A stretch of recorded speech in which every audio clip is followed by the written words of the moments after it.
دست شما دارم بخوریم و تعریف کنیم. بشین.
باز دوباره بعد قول میشم. امشب مرغ دارم، پلو شیرازی با گوشت قرمزیشو دارم. بعد قیمه قرمه نیاوردم امشب. بعد دیگه کوفته دارم، کشک و بادمجون و گل بادمجون دارم، آش رشته. آره اینا رو امشب باش آیه هم قربانه.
خواهی کمکتون کنم؟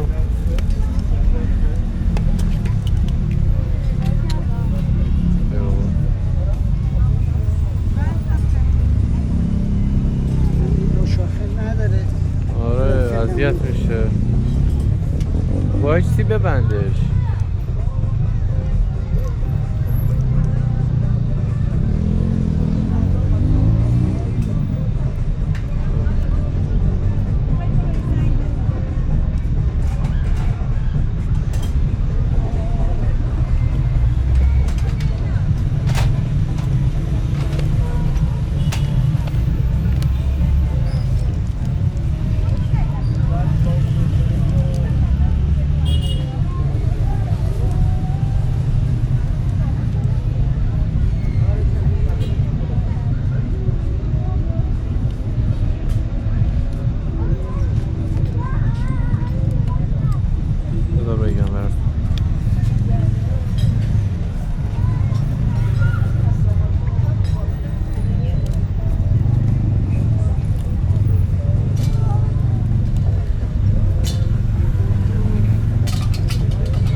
با پلو 200 خودم در این با پلو 200 تومن یا بدون پلو 200 نه بدون خوراشه کوفته کوفتمو 2 تا آوردم زیاد 2 تا آب من کردم خب الان چی بدونم پلو تشکیل بدن چی میگه؟ یه کوفته اینجا من براتون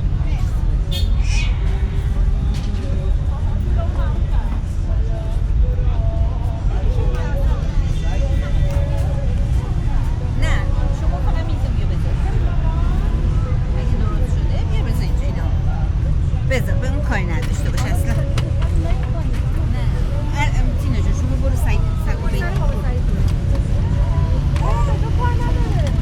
آره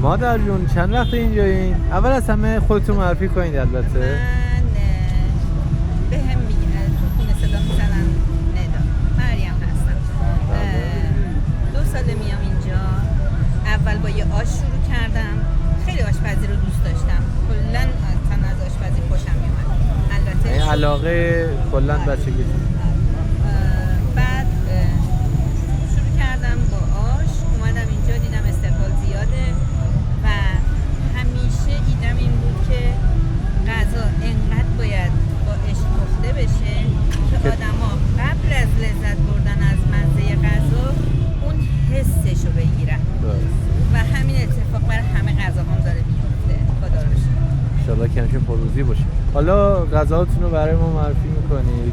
کشک و بادمجون درست میکنم درش هم آره کشک و بادمجون درست میکنم کشک و بادمجونم نسبت بهش خیلی عشق دارم چون اصلا رسیپیش مخصوص خودمه گوجه بادمجون درست میکنم اینم خوراک گوجه و بادمجونه یه چیز بعد ساده گوجه و بادمجونه ساده با ادویه‌های آره با ادویه‌های خیلی خوشخوره دوست دارن کوفته درست میکنم امروز غذای ویژم کوفته بوده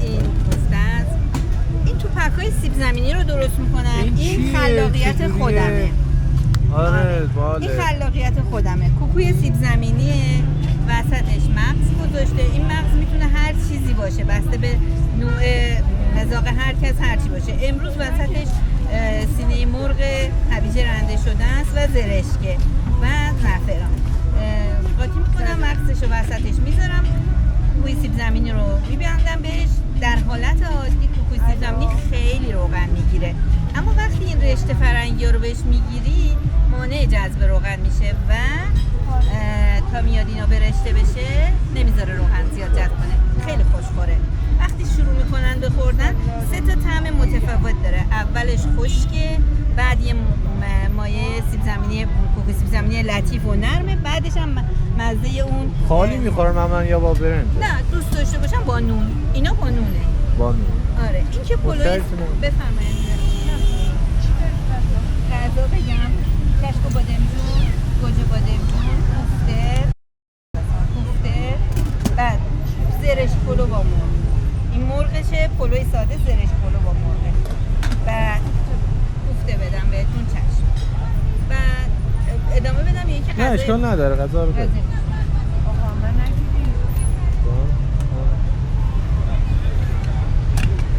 همونه ها منتهاش چون جام تنگ بوده 2 تا ظرفش کردم یکم هم ترشی بدید بله کوفته با ترشی بدید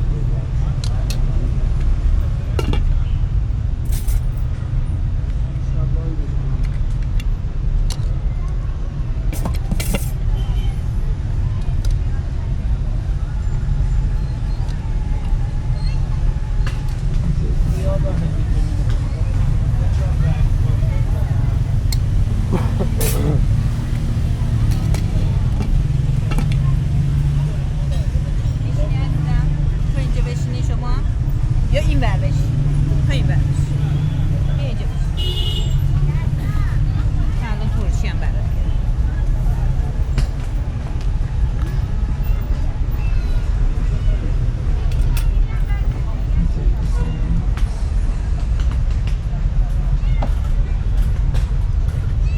در ضمن ترشی هم خونگیه ترشیاتون هم خودمون درست میکنیم بله اصلا همه چیز خونگیه.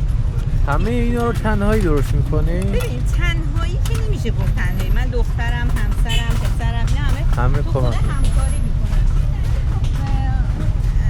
چیز اصلی خودمم. چون تنهایی مسلما نمیشه. آره. ولی اینا به قول گفتنی نیروهای پشت پرده. پشت پرده.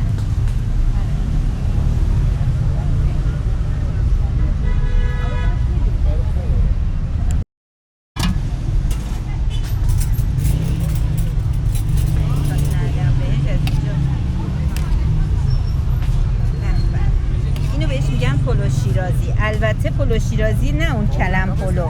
خود شیرازی ها به این میگن لوبیا پلو. خیلی خوش. بله کوفته 250 تومان. سلام.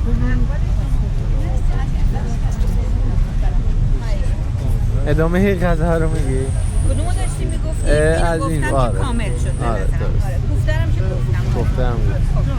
معمولا پلو میارم، پلوی ساده. همراه پلوی ساده‌ام یا مرغ میارم که زرش پلو با مرغ میشه، یا مثلا حالا امروز نیبردم قیمه میارم، قرمه میارم، حالا کرفس و بامیه و اینا میارم. بعد بیشتر پر طرفدارترین غذاتون، پرفروش‌ترین غذاتون کدوم بشه معمولا؟ توپک خیلی میخورن که اصلا همه غذاتون که یعنی من غذا میارم، غذاهام شب هیچیش نمیمونه. فردا غذای دوباره باید درست کنم. غذاهام همش تازه به روز، یعنی اصلا غذا نمیمونه که من بخوام چیز کنم. مثلا یعنی همه‌شو دوست دارم. همه رو دوست دارم. همه غذا. دیگه بستگی به سلیقه. آره 100%. حالا تعریف نباشه ولی واقعا همه رو همه دوست دارم. اینم آش رشتمه. آش رشتمم ببین. اینم آش رشتمه. آره آشم هم خیلی چشم. بله اونم ببین. توپکی کوفتم دارم. توپک سیب زمینی بفرمایید. باشه علی آقا نمیدونم چرا اومده علی این پلوی ساده است با مرغ، زرش پلو با مرغ، پلو شیرازی با گوشت قرمز.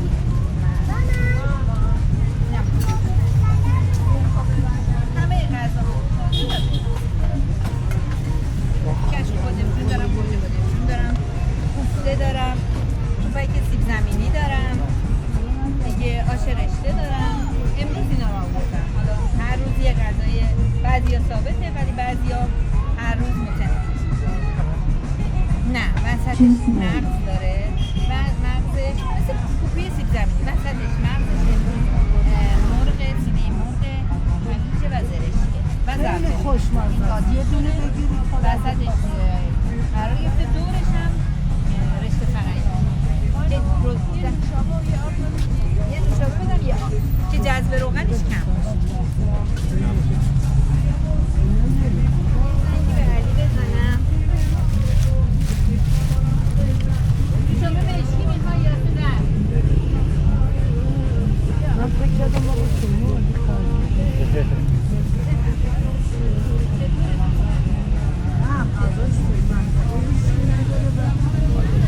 واقعا دیگه مشخصه دیگه اصلا چند دقیقه اینجا بودی؟ چند ساله کلن حالا اینجایی آشپزی میکنی میاری برای فروش؟ ببین برای فروش همین 2 ساله. خب ولی من اصلا کار اصلی اجازه نمیدم. آش اولین بارتونه میاری اینجا غذا و خوشتون اومد از اومده بودیم سمت پاکداله ولی اولین باری که اینجا غذا دیگه مشتری شدیم. واقعا دوست داشتی؟ تا حالا همچین طعمی نخورده بودی نه؟ همه اول کشک بادمجون مامانشون رو میگن دیگه ولی بعد از کشک بادمجون مامانم فوق‌العاده بود. اینم دیگه الله مادر بیشتر از اینکه کشک بادمجون خوب باشه اون حس و حالی که خودشون دارن، وایب خوبی که خودشون میدن خیلی جذاب‌تر فضایی که درست کردن خیلی باحال. پیشنهاد می‌کنم حتما بیان سمتشون و حتما امتحان کنم غذاشون فوق‌العاده. ما هم کوفته‌شون رو سفارش دادیم هم کشک بادمجونشون. نوش جونتون. واقعا خوشمزه بود. ترشیه هم که نگید. نوش جانتون. انشالله که همیشه اینجوری باشه.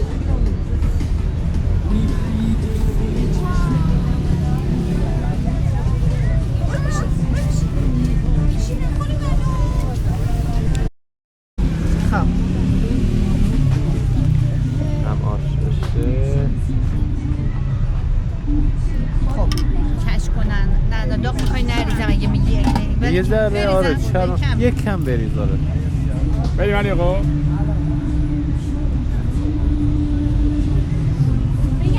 تمام. نه بگو چک کن، اون خودش پیک میگیره. بگو خودت چک کن ببین رسیده مرکز. تون نیست که. تون نیست که. نه نوعه. خوبه.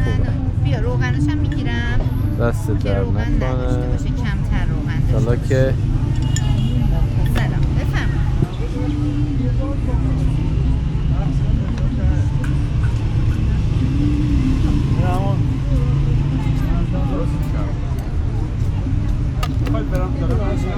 یه دونه هاشم به شما میدم. چشم.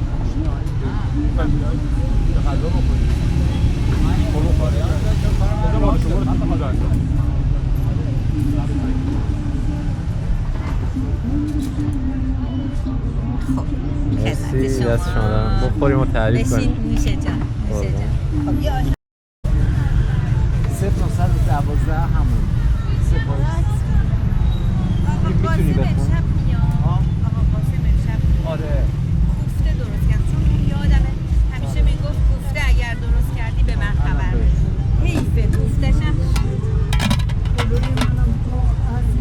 چه اصلا گفته چند شده؟ 225. ولی اینو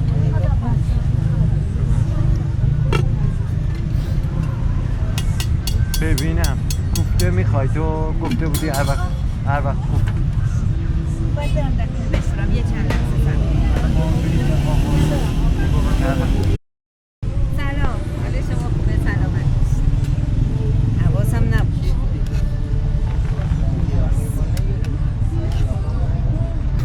خب بگو خیلی خوش قزرگانی کنیم. رونشو میخوای آقای شجاعی یا سیمی؟ کردی؟ روم رون خوبه.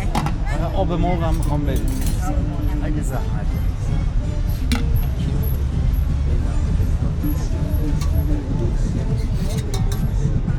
دست شما درد نکنه.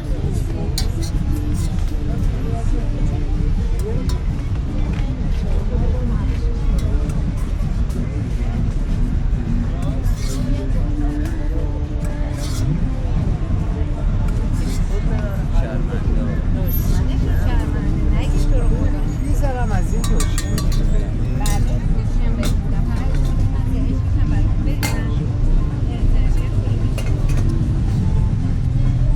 ترشی رو جدا تو کاسه بریز. باشه.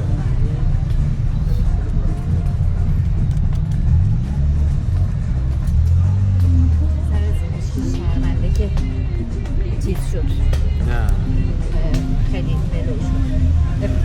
این قاشقش تمیزه دیگه. یه دونه هم نمونه. ترشی هم الان براتون میدم. میذارم تو کاسه براتون. خیلی خوبه.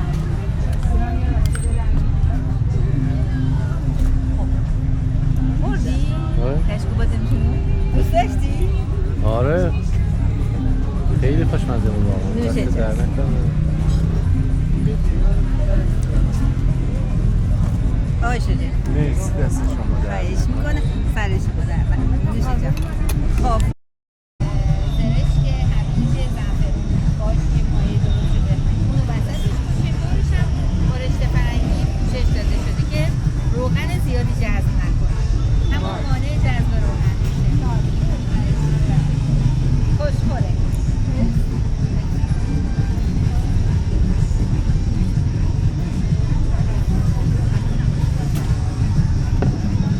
چای هم گذاشتیم آره. بله چاییم چای ایرانیه. من تو چاییم بهار نارنج و گل محمدی می‌ریزم. چای هم سفارشیه. چاییم هم سفارشیه. بله. یعنی چایی رو هر کس میخوره توپ به توپ میشه. مادر جون سخت‌ترین قسمت کار چیه برای خودت؟ من برای خودم سخت‌ترین قسمت کارم اینه که مثلا غذا رو درست کنم، اون چیزی که دلم میخواد در نیاد. این بهم سخت میگذره. طعم غذا اون چیزی که میخوای نباشه. اون چیزی که میخوام نشه. یا مثلا تا حالا شده اینجوری پیش بیاد؟ آره. من کشک و بادمجون رو درست می‌کردم. آره. من کشک و بادمجون رو درست می‌کردم. بعد یه دفعه بادمجونی که گرفتم. آره دارم چای رو درست می‌کنم. یه دفعه من اینو صحبت می‌کنم بعد برم چون چای رو باید بشورم. بعد یه دفعه بادمجونا رو من بادمجون رو تست می‌کنم اول. یه ذره از گوشه بادمجون می‌چشم که نرخ نباشه. حواسم نبود. تست نکرده بودم. کشک و بادمجونم اتفاقا حجم زیادی هم درست کردم، تلخ شد. خیلی یعنی چون نچشیده بودم و آوردم و مشتری بهم گفتش که تلخه، خیلی حس بدی داشت. و یک بار دیگه هم مجددا سر همین کشک و بادمجون، کشکی که گرفته بودم کشک بدی بود و کشک خراب کرد. این دوتا منو خیلی انشالله که تکرار نشه. الهی هیچ وقت جونم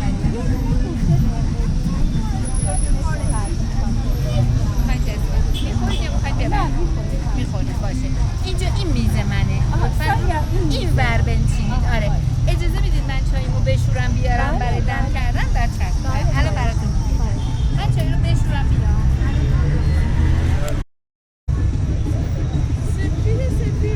عزیز ترشی خونگی هم دارم. بذارم براتون یا نه؟ ترشی خور هست؟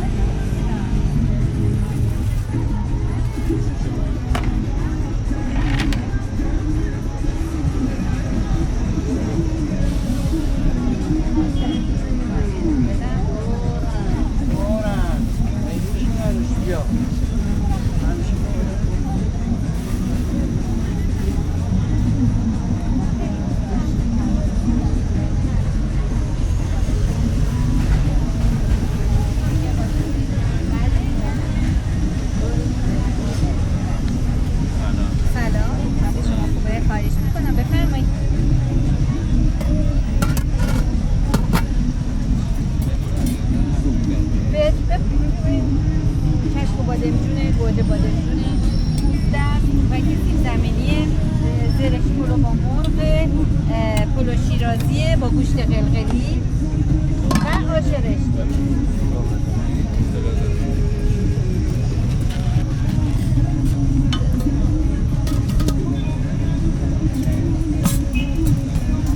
نه بردارم.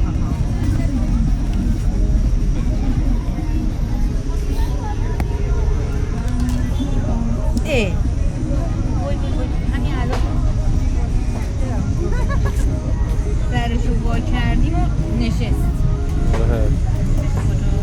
کاهو و گوجه هم داره اینجا. بله کاهو و گوجه فقط برای توپکه. غذای کجاست دارد؟ توپک؟ آره توپک ابداعیه، خودم درست کردم. گفتم براتون توضیح دادم. آره توپک خودم